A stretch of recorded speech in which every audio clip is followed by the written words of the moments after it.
huatanga o te wā. Kua te mai ki te toko, te kaupapa o te rā, no reira tēnā rā katoa. The best interpretation of which is welcome, and we look forward to a good discussion. Is that right, Stuart? Okay, apologies. We've received apologies from Lloyd Esler and possibly Anne Wakefield. She may join us by Zoom. And then for lateness, we have Bonnie and Lyndall who are struggling to get here. Are there any other apologies? I think there's Councillor Beard still an apology. Yes, I think he's on Yeah, righto, and Alan Beard, an apology. Happy to move the apologies. Right, thank you, Nicole. Is there a seconder? Thank you, Lloyd. I put the motion. Those in favour would say aye. Against, no. That's agreed. Declarations of interest. Do we have any? Not. Public forum, petitions, deputations. I'm not aware of any. So let's move to the confirmation of the minutes of 11th of May. They have been circulated. Would someone like to move that they be accepted as an accurate record? Thank you, Lloyd. Seconded, David. Any discussion on omissions or erratum? If not, we'll put the motion that the minutes be adopted or the confirmation thereof. Those in favour would say aye. Aye. Against, no. That's agreed. Hang on, something's happening here. Right. And so we now go to notification of extraordinary or any urgent business. We don't have any, do we, Lucy? No, didn't think so. No, it's questions. Haven't been informed of any questions. So we'll move to item 8, which is reports. Does anybody have a report? Yes, Nicole. Yes, Mr. Chairman, just a brief report on the breakfast session that one or two of us attended with the Thriving Southland group at Mascot yesterday morning. A couple of presentations, but there's one that has been mentioned here before, but there's the radiometric work that's going on to actually do the landscape DNA in the Mataura catchment. And yeah, this is pretty exciting stuff where they're actually running the machine across the paddock, picking up what's under the ground, but then also digging a hole to actually ground truth it. And the feedback is that farmers are really on board and this, and are already saying, I've always wondered what that characteristic was. Now I know I'm going to change some of my farming practice. So actually knowing what's going on, the paddock scale stuff, I mean, this is probably always one of our issues, I guess, with our physiographic work, which this is working on with this Clint Wisman's team that are doing this stuff. But to get it to paddock scale, and farmers are saying that they want the scientific facts. Once you show them it, if we could do this across Southland, we'd be a long way down the track, I think, in solving our water quality issues. It's just knowing what you're actually standing on and making decisions based on a risk profile is pretty exciting stuff.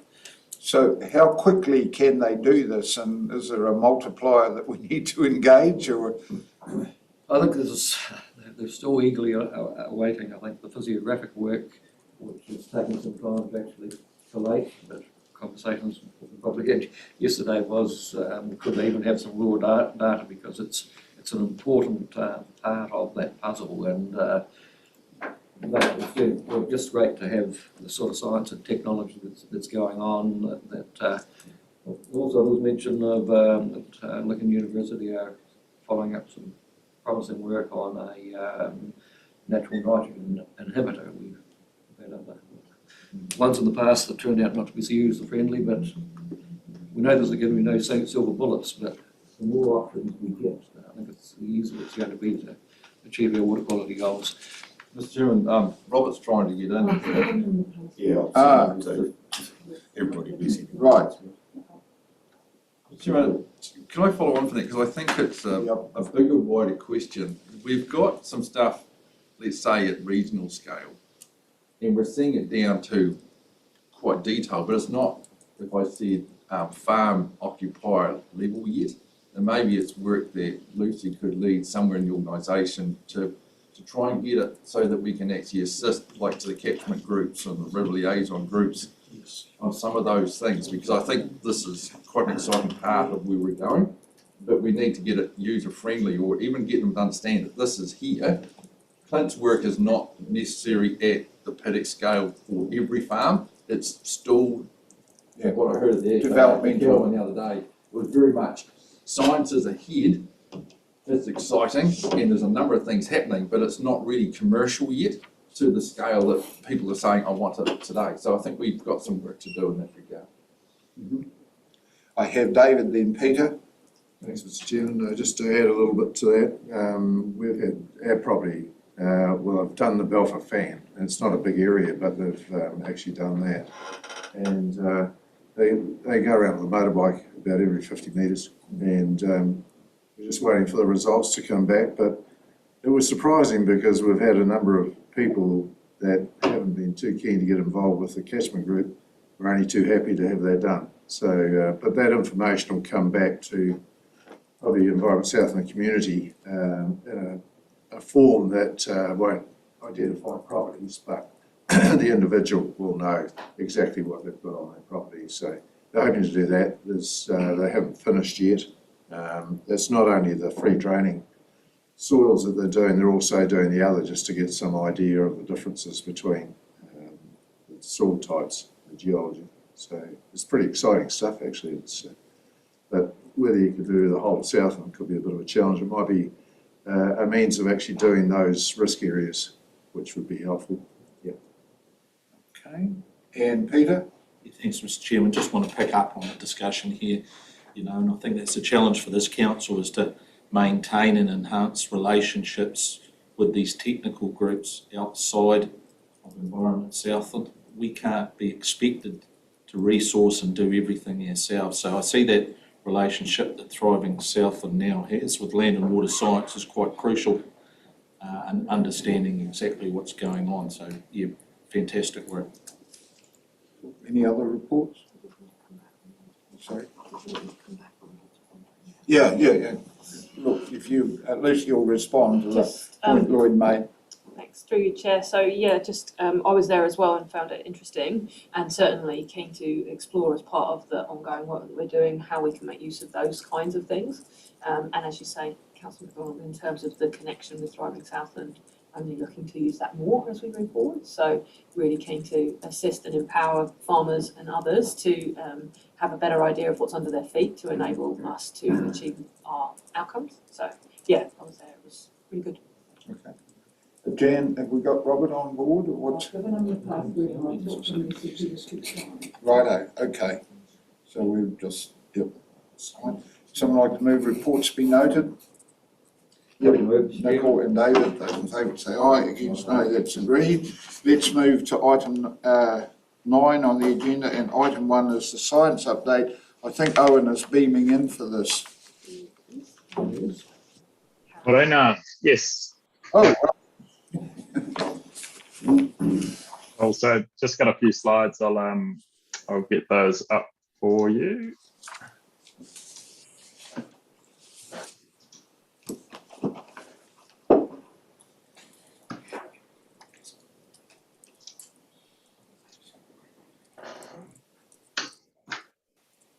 All right. So hopefully you've got the right view there.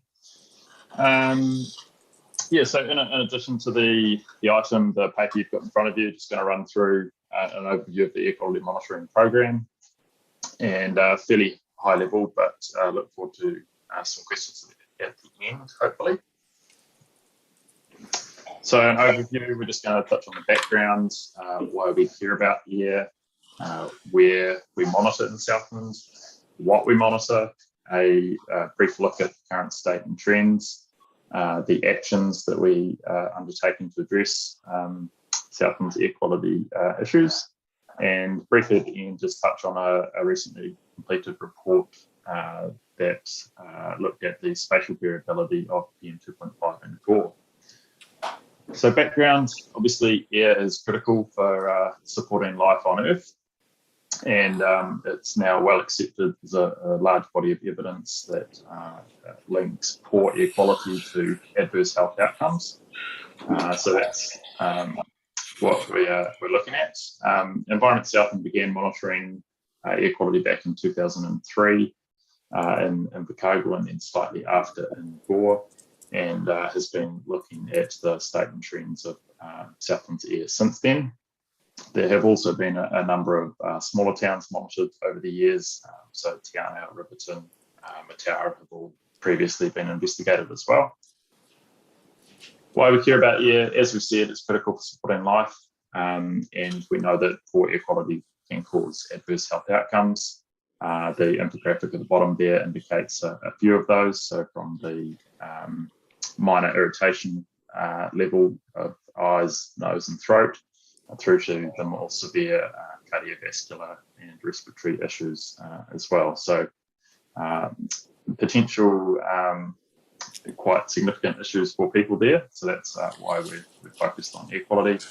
It's also connected to inequality and isn't something that people can necessarily always choose to avoid. Currently monitoring in Invercargill, Gore and Winton.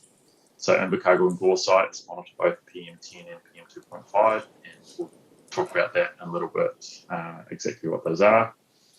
Winton, PM2.5 only, and we are also in the planning stages of putting a site into Mataura. What do we monitor? So Environment Southland's focused on monitoring particulate matter in the air, and particulate matter is a mixture of solid particles and liquid droplets. And we look at two different size fractions there. So PM10, particles smaller than 10 microns in diameter, and PM2.5, particles smaller than 2.5 microns in diameter. We have previously completed a risk assessment in Southland and identified that PM10, or particulate matter generally, is the most significant issue for us in Southland. So there are obviously gases that we could be monitoring as well. The risk at the time we completed that investigation was considered to be low. Current state, this is a graph showing the number of exceedances of the National Environmental Standard for air quality in Invercargill and Gore.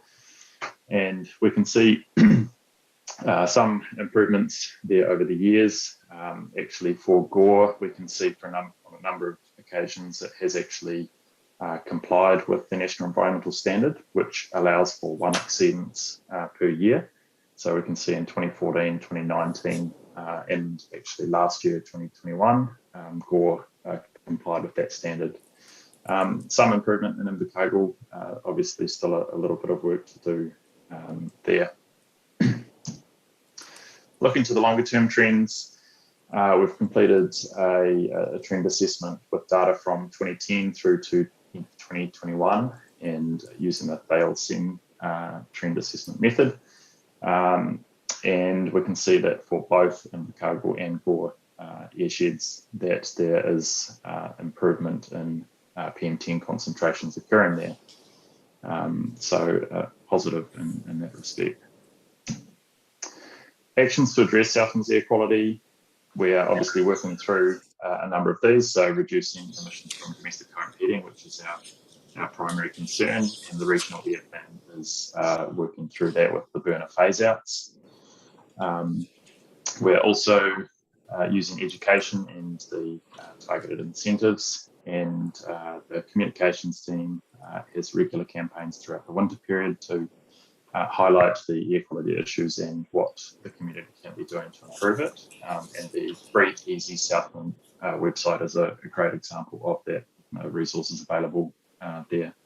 We've also been using the Clean Air Loans in Invercargill and Gore to enable people to make a change to cleaner burning or cleaner heating methods, and also upgrade insulation.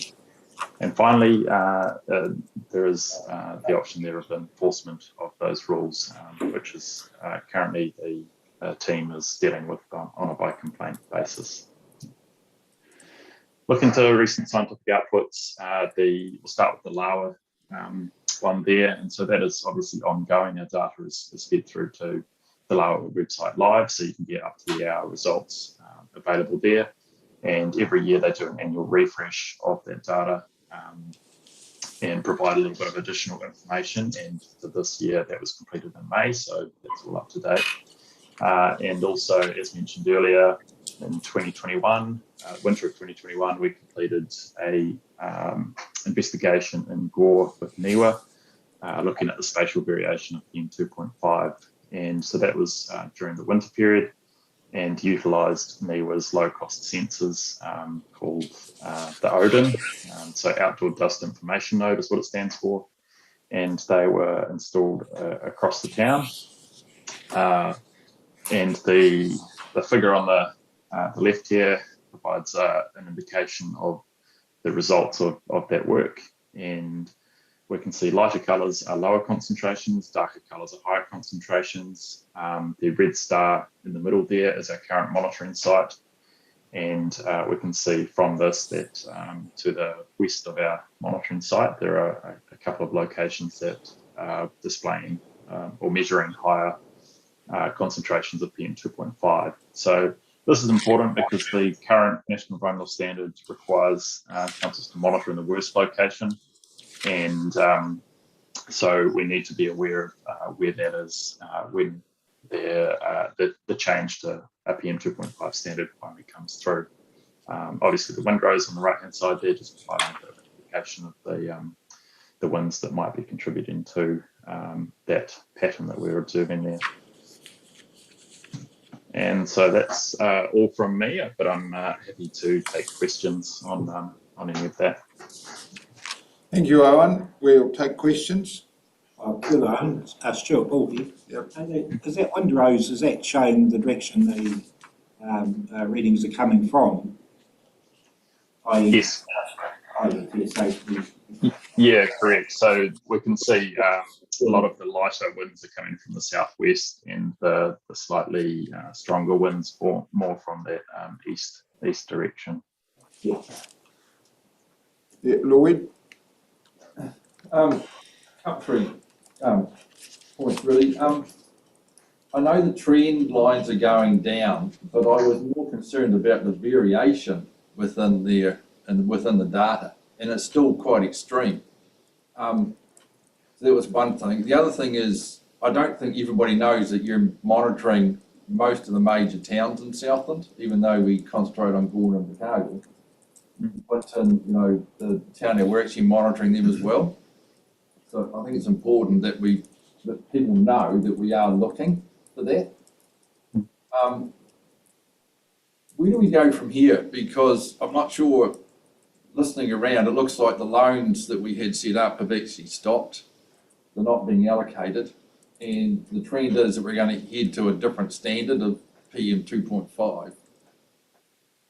How are we going to take the public through that change? Because we're struggling quite now at PM 10, let alone going to a higher standard. And I've got community health in my background saying we need to get air quality right, because when it's bad, because this is a 24-hour average, not a instantaneous average, on an hourly basis, we've actually got some quite bad air in certain parts of our community, which is flowing on to a health system that is struggling with day-to-day life without long-term effects of air quality. Sorry, there's a bit in there, but just my observations looking through.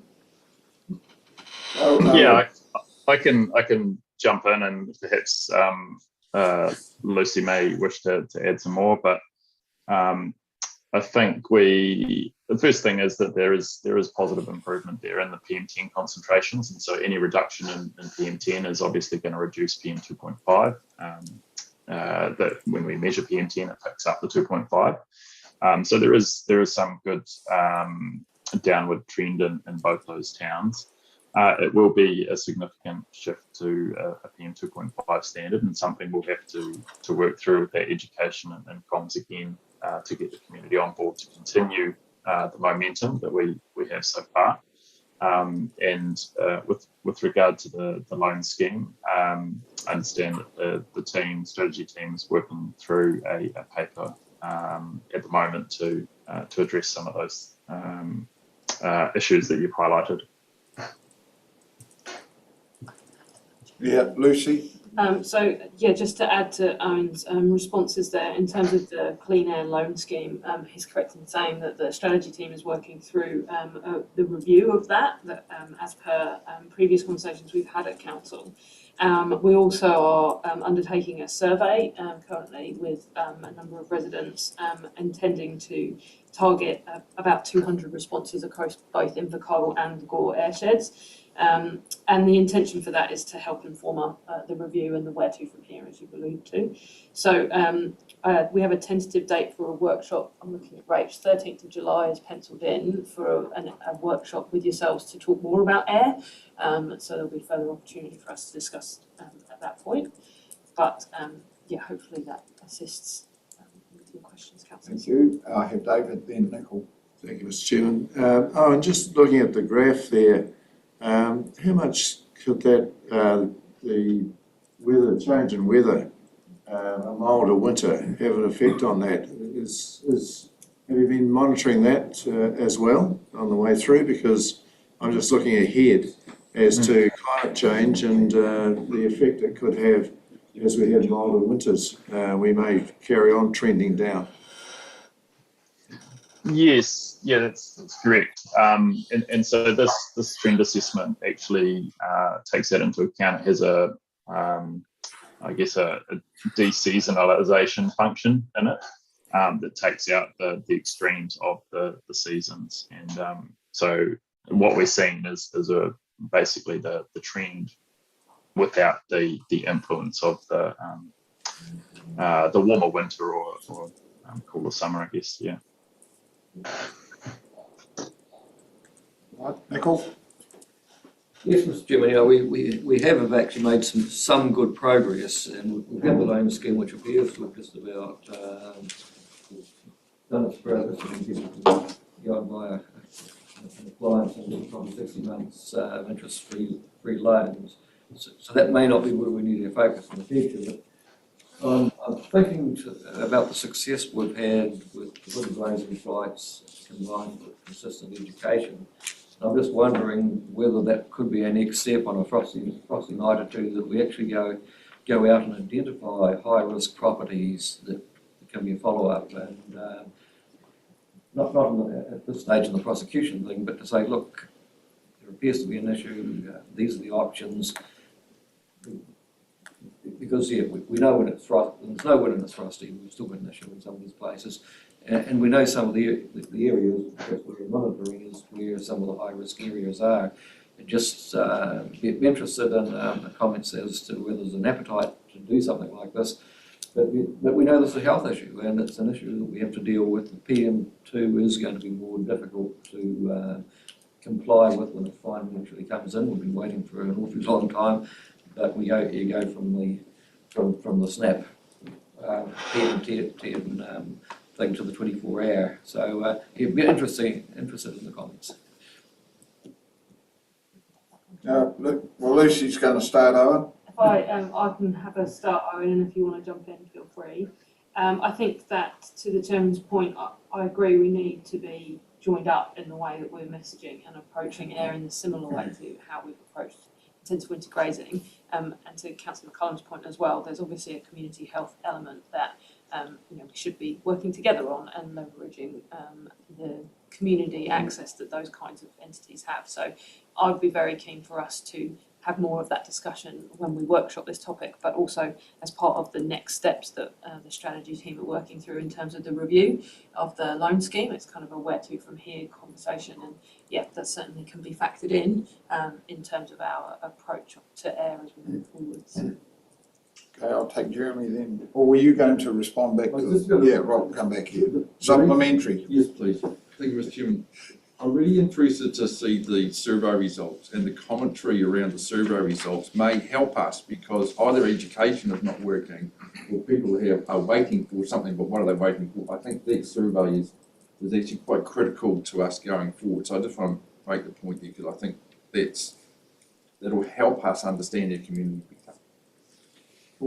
Jeremy? I was just going to ask a technical question in regards to sort of on the ground truthing, like when you look at some of the spots of how sensitive they are, can a couple of houses that billow out smoke have a major influence on one of these sensors? Or is it more of a, 24 hours. yeah, it's 24 hours, but those houses could, I'm just saying if What they're, you're saying is if you've got 6 houses away from where the monitoring site is, and it's a real bad dude, what does it mean? from local living in Gore, there is a spot there that is high that you can walk around there at night and smell the smoke. You smell and you realise, what's going on here. And that's not past my house, which hasn't got good data by the looks of it. But it's just to actually understand why those spots, has that been done, Owen, or is there that sort of information on the ground to understand those? It hasn't been done in terms of ground truthing, having people out there, watching on a night to night basis. We can pick some of that up through the hourly data. So where there's one or two houses that will influence a particular site, we tend to see quite a distinct pattern occurring at those sites. And so that hasn't been done in that detail as yet. But I think it's reasonable to say that where we do have those spots of high concentrations, there are going to be not just a single house, but there will be a number of houses in that area that will be contributing to that. Each of the sensors is positioned in such a way that it wouldn't be unduly influenced by one point source alone. So they're sited to capture the ambient air quality. So a mix of what is in the atmosphere at that location. Thank you. Peter? Thanks, Mr. Chairman. Thanks for this. And I'm looking at those long-term trends. Obviously weather, warmer winters will have climate change factoring in. That might change that. But also, you walk into people's houses nowadays, if they're old houses or new houses, and there's usually a heat pump hanging on the wall. So has that, the way we heat our houses had quite a big effect in those long-term trends? And the other question is, will that change as those energy constraints really start to bite people going back to burning more wood? I guess the first part, the survey will give us a little bit of information around that. We're asking some questions about the type of heating people are using, and we can use that in addition to what's been provided through the census to give us an idea of how those heating preferences have changed over time. So that is a piece of work that will come. And in terms of people going back to a burner or that sort of a heating source, that I guess there is always that potential. And that's really where we need to bring our education back into the fold. There is I guess a bit of a misconception around the price of running a heat pump and how you might run that efficiently. And recent studies by ECA have indicated that actually if you're paying for your firewood, then running a heat pump is actually a cheaper option per kilowatt of heat output. So there's that sort of education that we need to continue putting out there for people to help them understand that actually burning wood is not always the cheaper option if you're paying for it. Yeah, Lloyd? It feels like we're trying to put water on the smoke and not actually put water on the fire to actually solve this problem.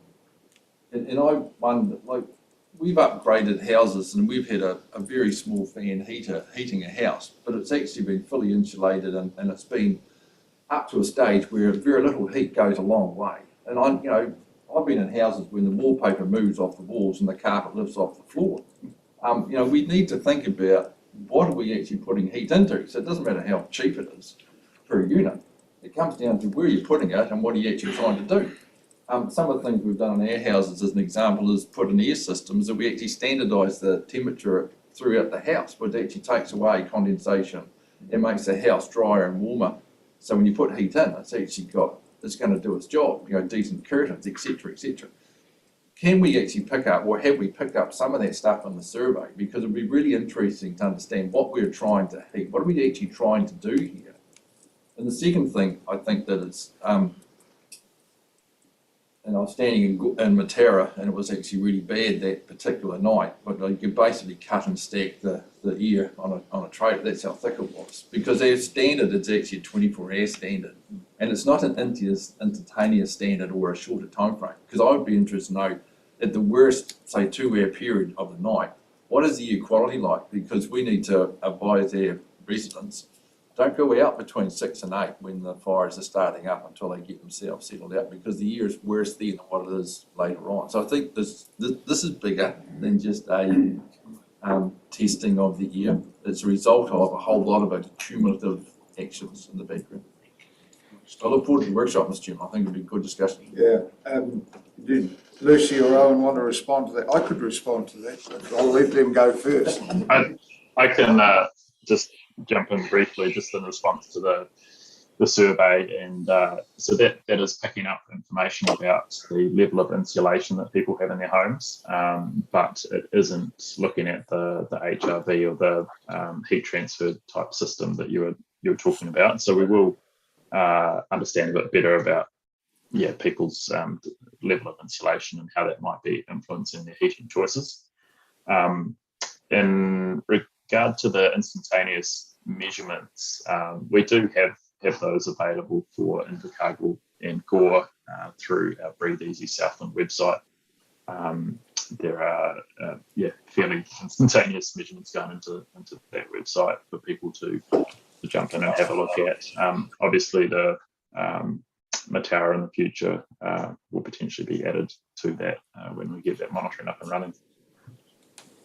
I used to have a different job in Wellington, and one of the things I can comment on about insulating houses to the standard, it didn't actually reduce energy because people banked the advantage in the ambient temperature. The houses moved from 16 to 18 or from 18 to 22 or whatever it was. People still spent the same amount on energy or used the same system and banked the advantage of in terms of a better living outcome. Quite an interesting outcome.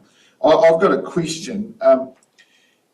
We're in a sort of situation now of the perfect storm that sort of is coming in on top of the whole shift the way in which we heat homes, and that is the cost of living across fuel for vehicles and food and a whole range of things that are impacting people that are struggling to make ends meet. And I'm just wondering about the crossover where health will be impugned if people say, well, I can't afford to shift over, but if I've got to stop doing what I'm doing, the house is going to be colder, and therefore the impact of a colder environment, living environment, and the health issues around that, and where the crossover is with the clean air. Do we do any sort of work on that thing? We don't ourselves undertake that direct monitoring. There has been a recent piece of work in Central Otago that has looked at GP presentations and the PM10 concentrations from memory. So there is some of that sort of work that wasn't so much in the indoor temperature type realm, but there have been a number of reports that kind of look at that. The other piece of work I'd point you towards is one that's coming out, expecting, I think, next month, and that is the revision of the health and air pollution in New Zealand study. So that happens version 3.0, I think it is, that will traverse a lot of those issues and provides an update on earlier versions. So that kind of breaks it down and gives you more information about the cost of poor air quality and how that might be affecting communities. Thank you. Can I just welcome two people I've noticed, Robert, coming on board. We're on, and Lyndall just come in. Thank you for your attendance. Kia ora, Owen, I've just made it. I bumped into Owen at the airport yesterday. Okay, so we're on item 1, which is the science update on air quality. That's what we're working now. And David, we'll go to you. Thank you, Mr. Chairman. This might be a bit of a dumb question, but do we actually know how concerned people are out there? Or do they know what the situation is? I know we have a survey and I just wondered, in that survey, were people well aware of just where things are?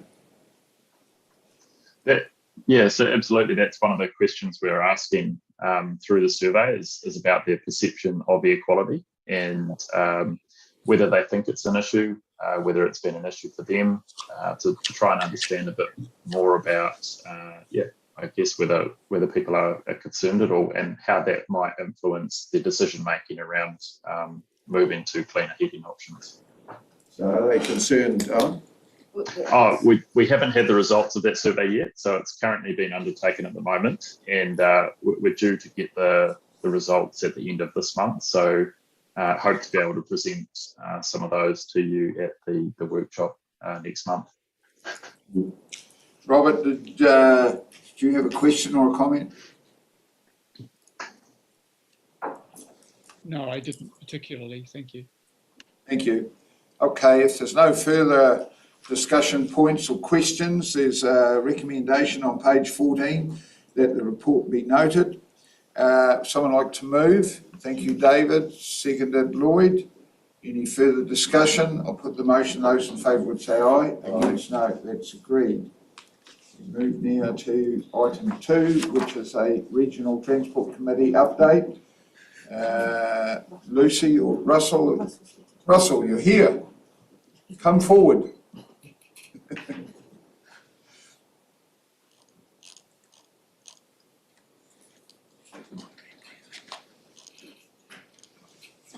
Thank you, Mr. Chairman.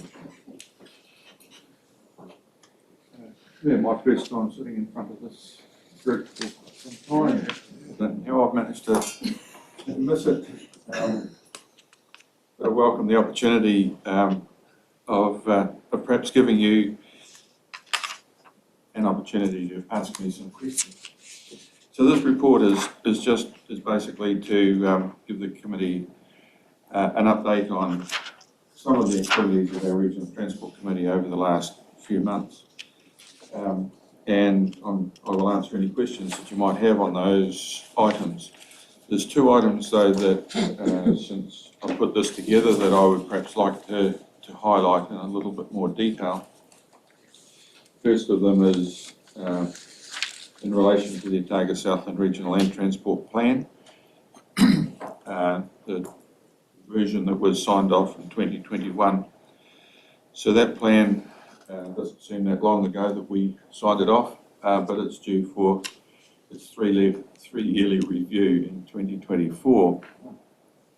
And one of the criticisms of regional land transport plans in the past has been that they have been developed too late in the piece and have not really contributed the way that they should to the National Land Transport Plan.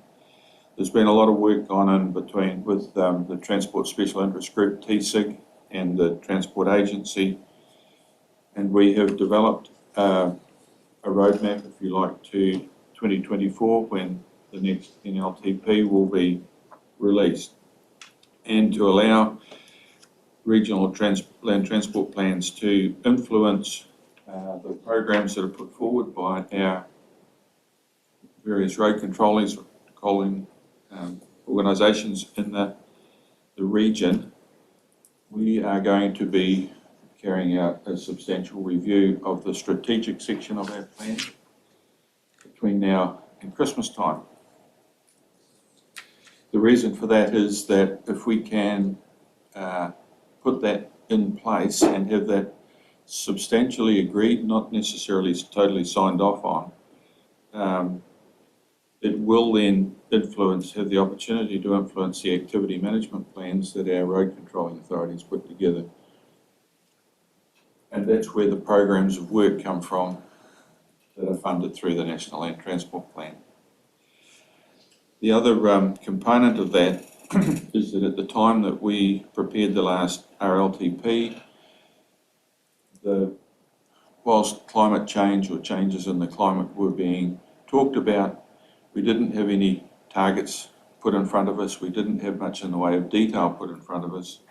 So our current RLTP is quite silent in terms of emissions reduction particularly, and also in terms of VKT reduction.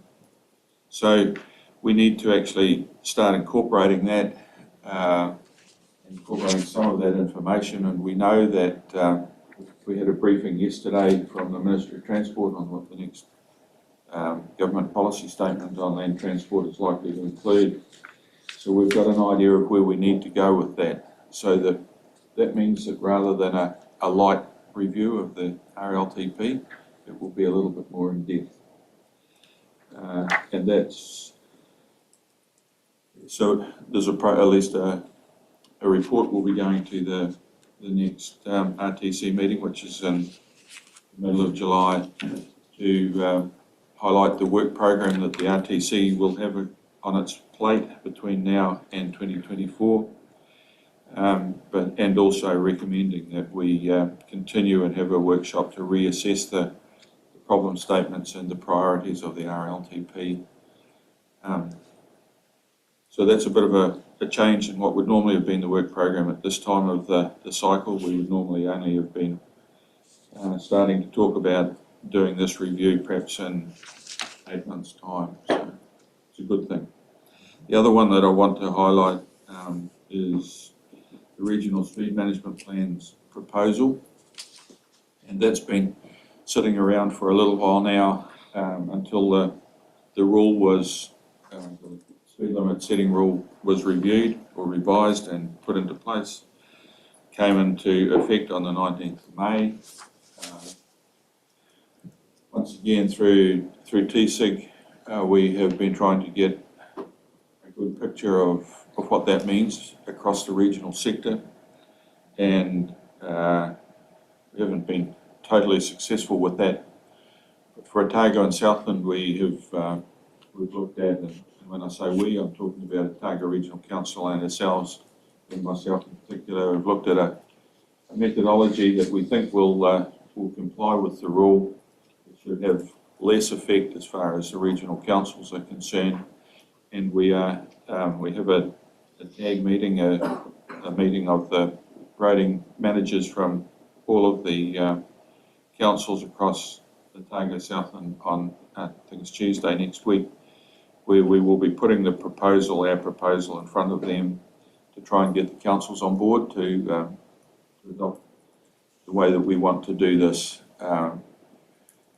If they are happy with that, then each council will prepare their own speed management plan, and the component that the regional council will become involved in will actually be as a coordinating agency at the end of the process, where we will have, I'll call it a plan on a page that has a number of appendices that include each of the council's speed management plans, which is a little different to the way that it was originally proposed, where to some extent you guys would have been sitting around the table deciding on speed limit reductions or changes, having had very little or no input into how they came about.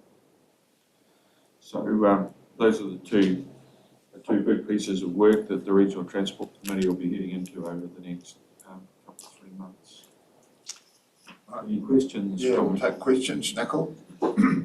Yes, Mr. Chairman, it was good to hear there has been a change, because that was a real concern to me, that it was done at a regional level and it wasn't done with a sound methodology to become political, and it just seemed to be a can of worms, particularly when the people that are maintaining the roads are not actually ourselves. So the coordinating role, I think, is, if we can get that through, is a much better way of doing it.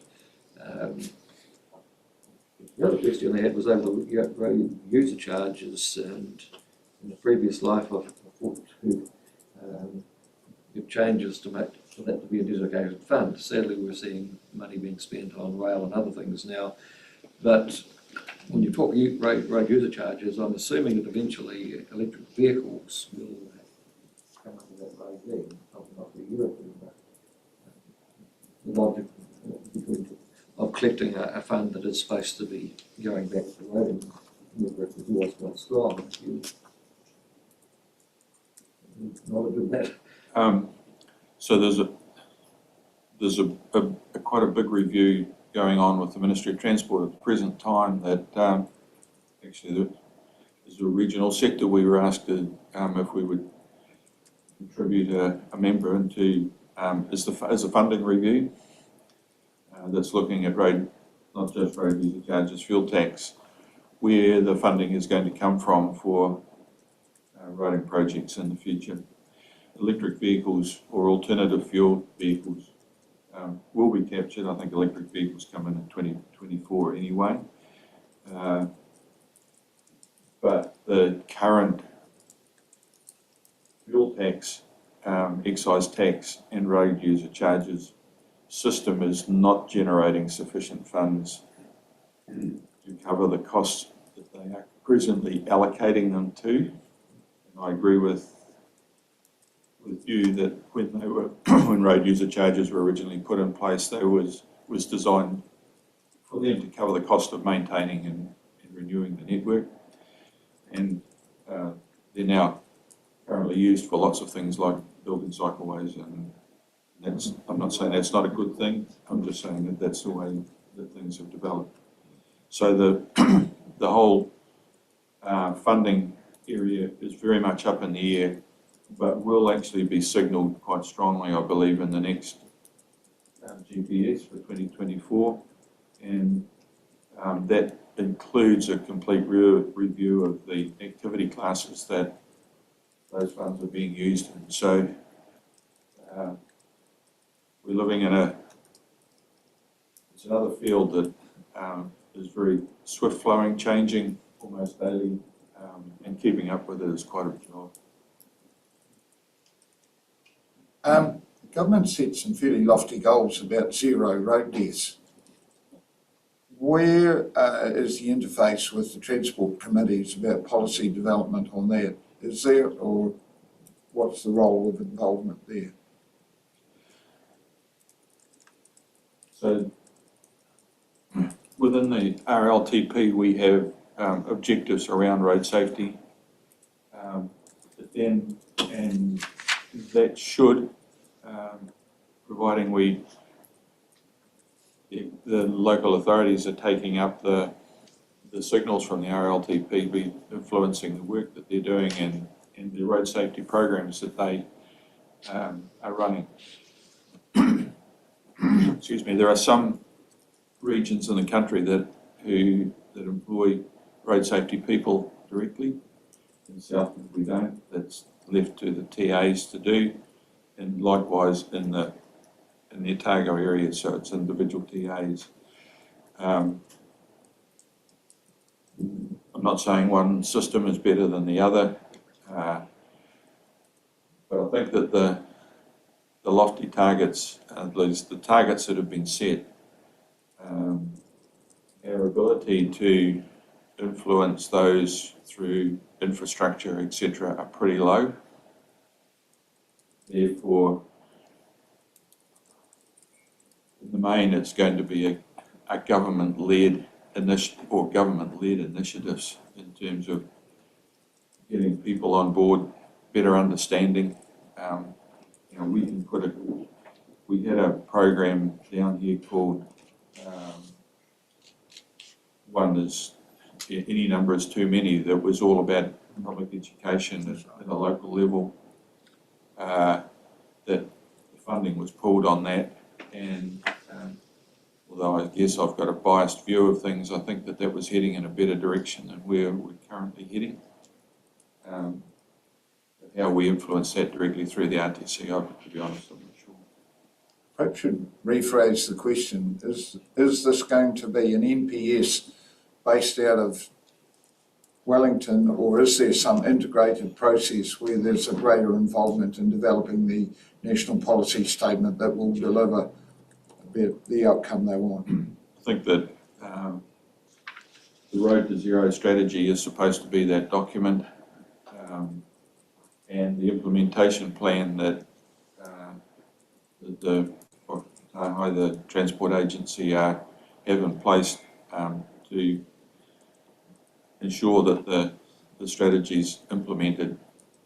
I think that there's still some work to do in linking the two up, and at the present time their focus is almost wholly and solely on reducing speeds of vehicles rather than necessarily getting the community on board that there's a significant issue out there that we need to actually own ourselves.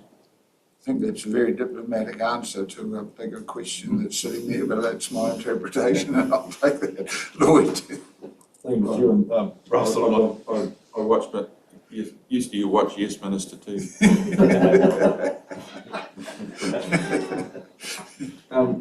Couple of things, Mr. Chairman. I think the Otago Southland Regional Land Transport Committee is working very well.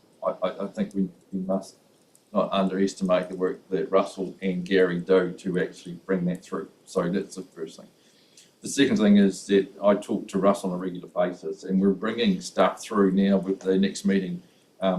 Will include a workshop, and we want to bring through things that are not necessarily directly linked, but we know are happening. In other words, the accident that was in Blenheim the other day and 7 were killed.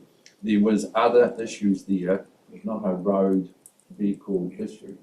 And we need to bring those through. Driver fatigue is part of our transport system is regulated in driving times and what you can and can't do. But the private sector is open slather. So we need to think about what do we need to do to actually help people arrive safely on time, and part of that's planning to do major trips. And I used to be a driver for 12 years. My first day driving was quite tiring, but after 12 years in the industry, my ability to drive was different, but my whole body routine, the whole system was actually different. So we need to take people who are not used to driving long distances. They do it in Australia. You actually work through a process to do that. These things are all coming up, Mr. Chairman, and I think there's a very good relationship with Whakanatahi now. We're actually having quite frank and fulsome discussions right from funding right through to the work program, because this is not just a roading truck network system. This is actually an infrastructure for New Zealand, and it is rail, sea, ports. Everything now is actually looking under this umbrella of resilience, emissions, climate change. This is actually a bigger work program, and I think we're all starting to see that in its entirety, in that spatial view, where before it was just quite targeted. So there are some issues we need to work through, but we are tackling them as fast as we can, but it is slow in the processes as well. Yeah, there was, in my view, a reactive process to road deaths, where the BC4 ratio designated a great deal of importance to the road rather than other activities. And I know in our district a few years ago, 6 people in a Datsun 120Y who were impaired because of what they've been consuming all killed themselves by crossing onto the wrong side of the road on a blind corner. And the BC4 ratio said, we need to fix the corner. And they spent $2.25 million on it, which had nothing to do with the corner. And yeah, I'll get you in a minute, Lyndall. So my view is it needs to be a wider consideration of all factors, and we may be quite reactive over what's just happened in the Marlborough area. And every factor needs to be considered as to what were the causes. Yeah, Lyndall? Thanks, Mr. Chairman. I just illuminate some more of that community discussion. Just as I came from the airport this morning, there was an item on the news about restricted drivers. 5,000 restricted drivers were caught with passengers last year alone. So if you're talking about, involving the community and changing community behaviour, these are a good place to start. And it was actually the Students Against Drunk Driving that had raised that issue with the media. And with a young person who's about to go onto his restricted, there's a whole lot of community education there too. So that just illuminates how important the community involvement in this work is.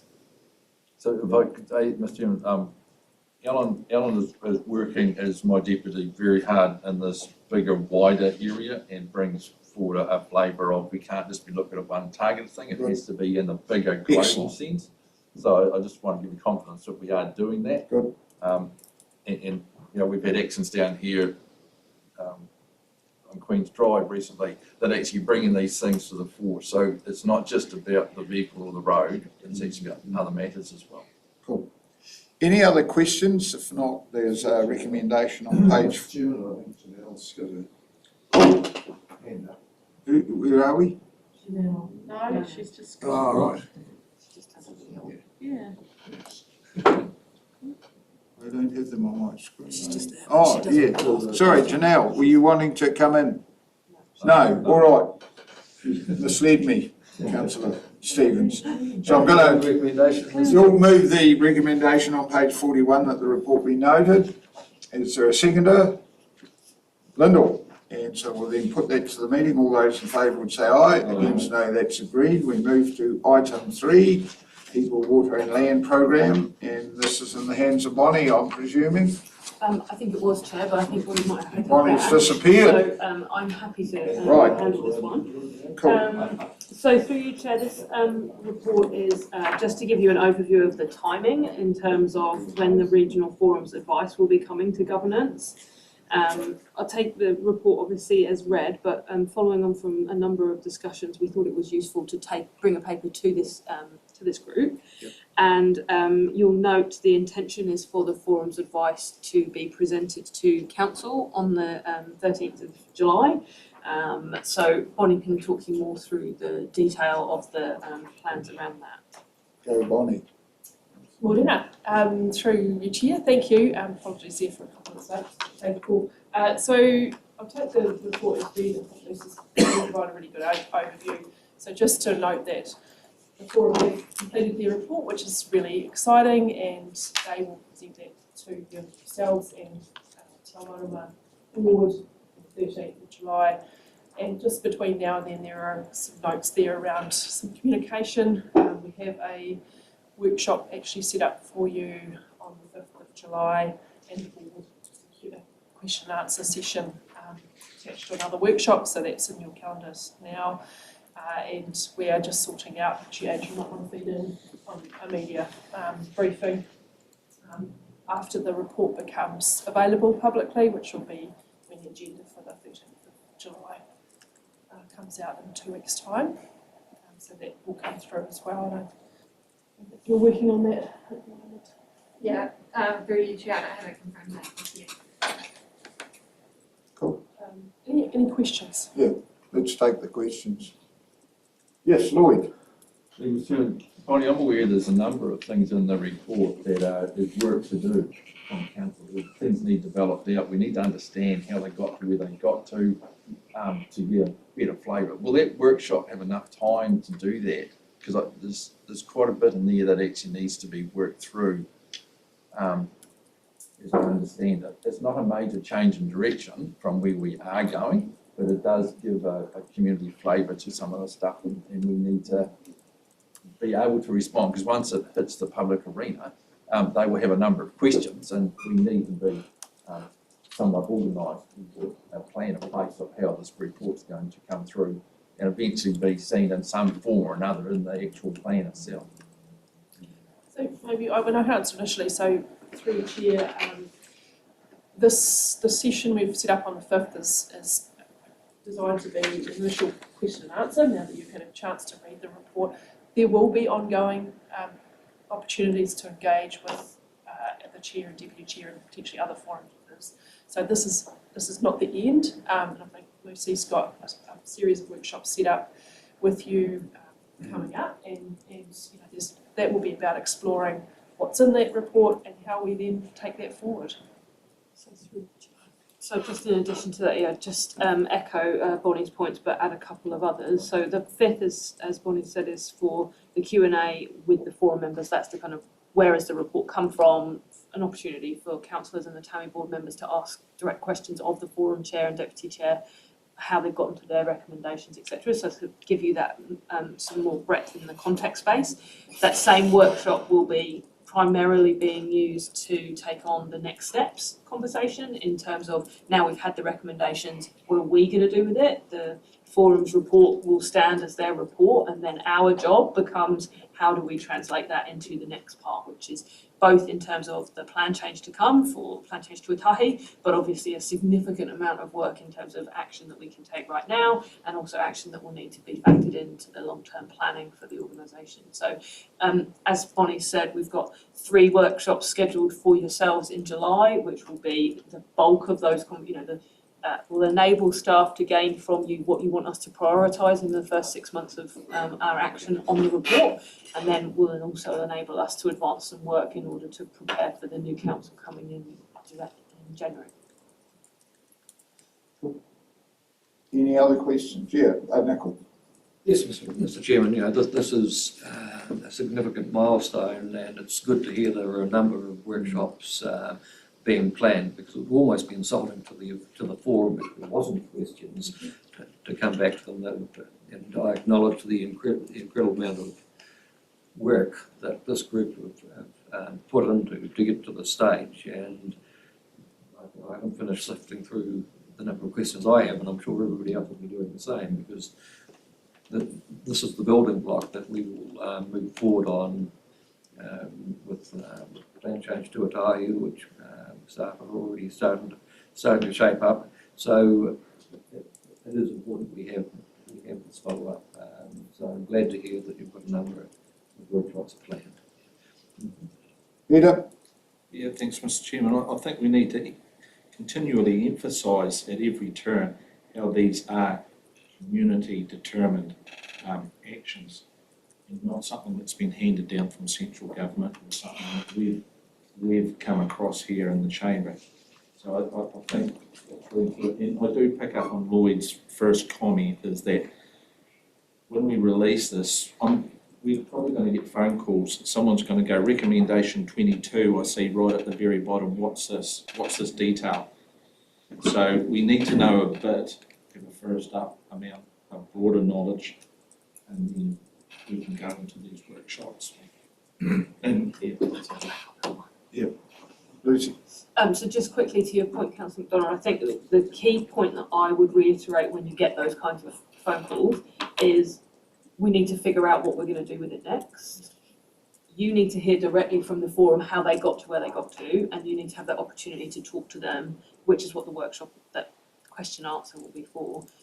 The bulk of work that has been put into this incredible suite of recommendations has been 2.5 years, 3 years in the doing, community input, really, really valuable. However, the next part is going to be on us to figure out, as a council and at staff level and with our board members, how do we actually translate those recommendations into actions? So I think when the public call and say, what are you doing about recommendation 22? My stock answer would be, we're going to work that out. We need to figure that out as council and together with our partners about what we're going to prioritise, what goes into plan change to Ōtahi, what goes into our long-term plan, how do we advance these things? But we're not going to have answers the day it's released, because it's so big and so important that we actually have to give it due consideration and look to how we implement those recommendations, and for you to give us the steer about what you want to prioritise.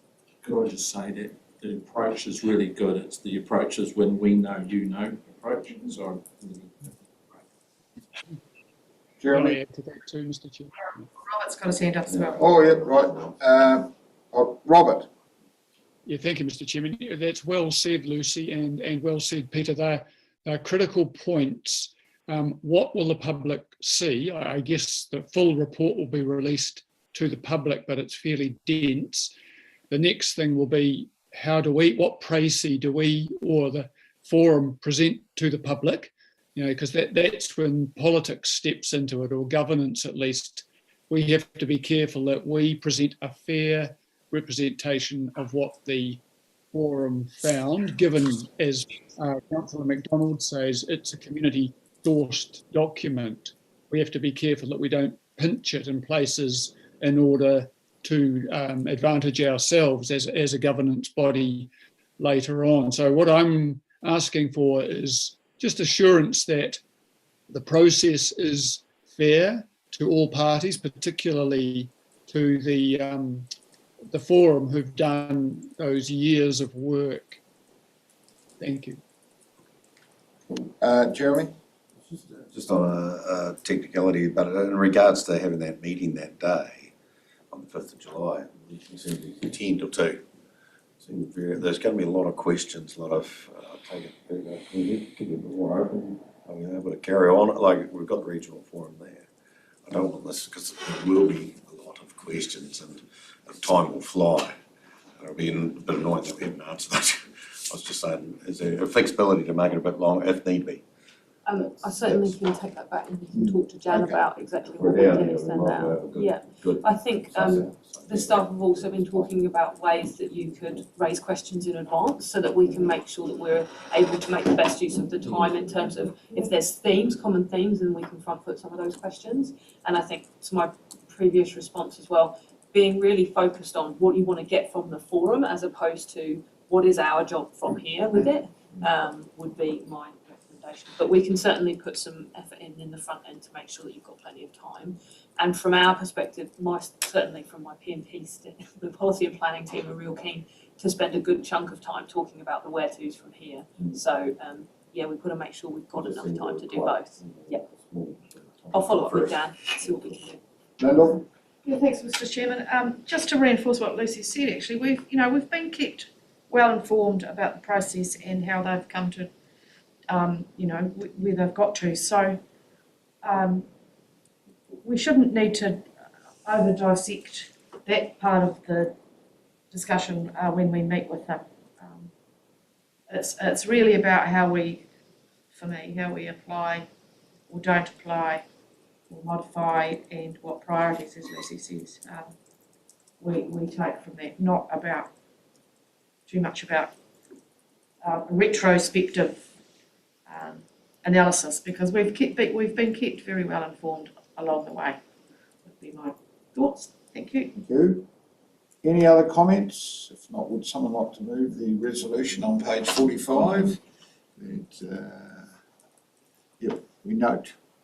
It's there, so Lyndall and Lloyd, put the motion, those in favour say aye, against no. That's agreed. So item 4 is Rachel. Thank you.